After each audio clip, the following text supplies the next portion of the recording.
joined the home fleet in Scapa Flow. That's where the home fleet is based. We did our sea trials. Then on to our first convoy.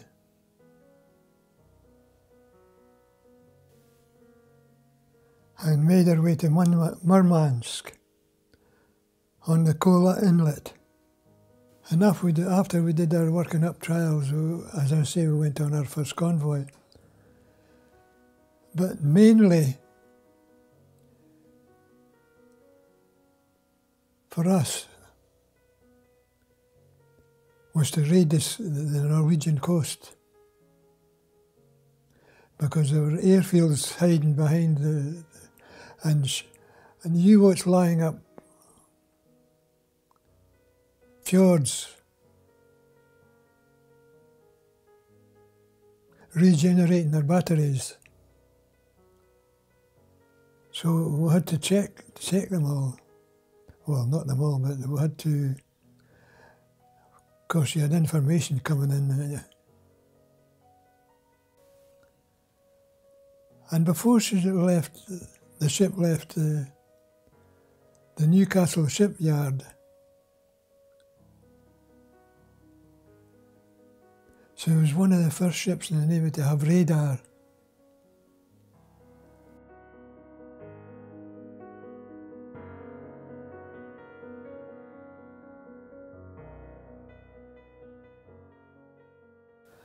My mother had 6 daughters and 6 sons. There's my eldest brother at that time was in the RAF in Burma. He was a rigger and repairer to planes that were shot up. The next one was me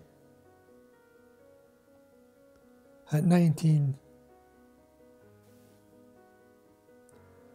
Then it was my brother Willie, who was a land sergeant in the Scots Guards,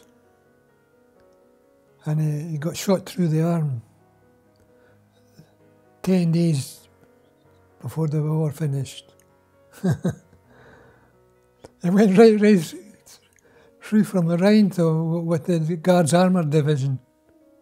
Next one to me, he was in the RAF. He was shot down in Germany.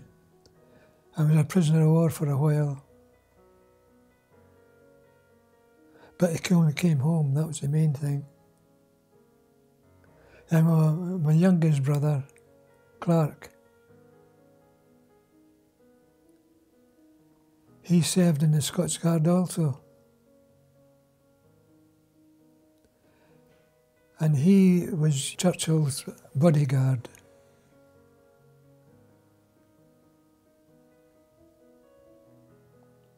So she had 5 sons away, my mother.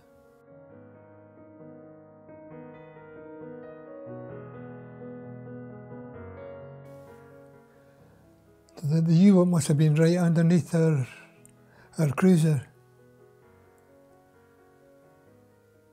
And what he had to do, the captain had to do, was to move fast, as fast as he could, and fire depth charges. And he fired about 15 depth charges underneath us. So I think we were lucky that time.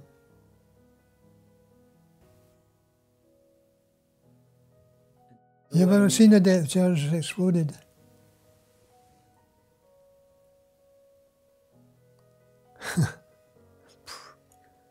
Fish and everything. Tirpitz was there all the time, but Hitler was frightened to send it to sea because he'd lost 3 battleships, and Churchill gave the order, get that ship, sink the Bismarck, and all the ships verged on this bit, and it was one of these Fleet Air string bags. It got a shot into it.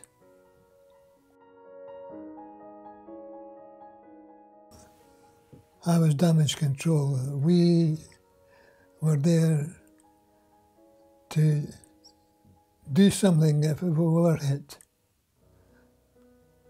or shore up, or what, because you might have to shore up a bulkhead.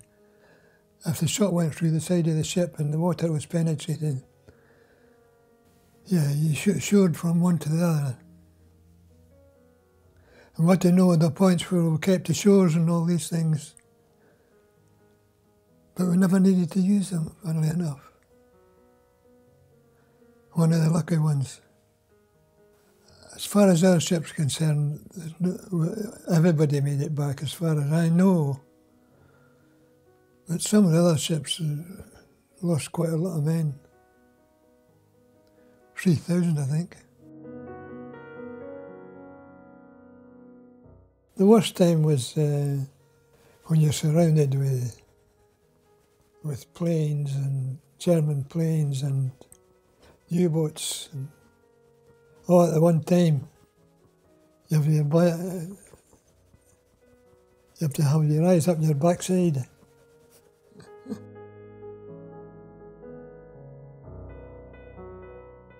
I mean, I was more or less like 4 years on Russian convoys or protecting the Norwegian coast. But that's the job you took on. It's just like your daily work, going down the street to your factory.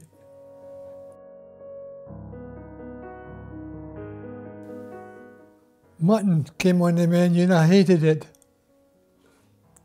Hated it, absolutely. The bones, no.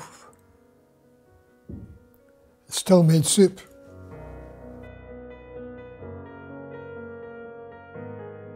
We did repairs on boat repairs and various other things. And it was open bridges on the ships in these days.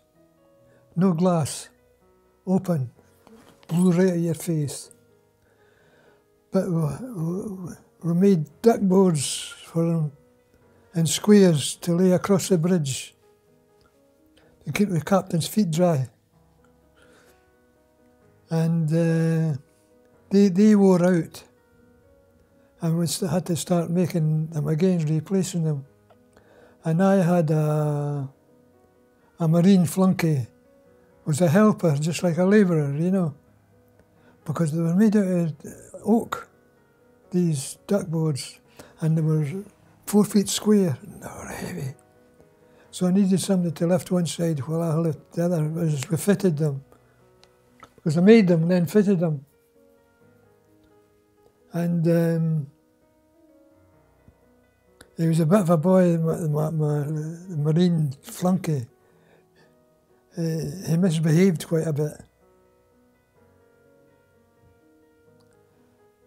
And this was before the captain always used to come out up at 10 o'clock in the morning, because he stood by through the night, you know, with the Jimmy the One.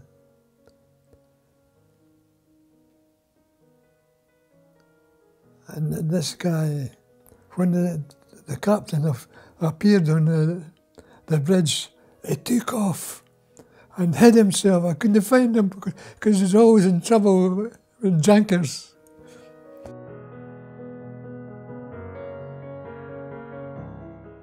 I did miss it for a long time after. I was going to go back to the Merchant Navy, but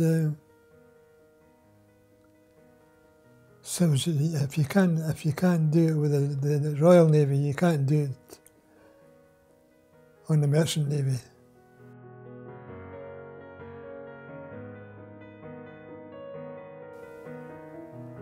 Well, we always think, the older ones, they always think they're better than them.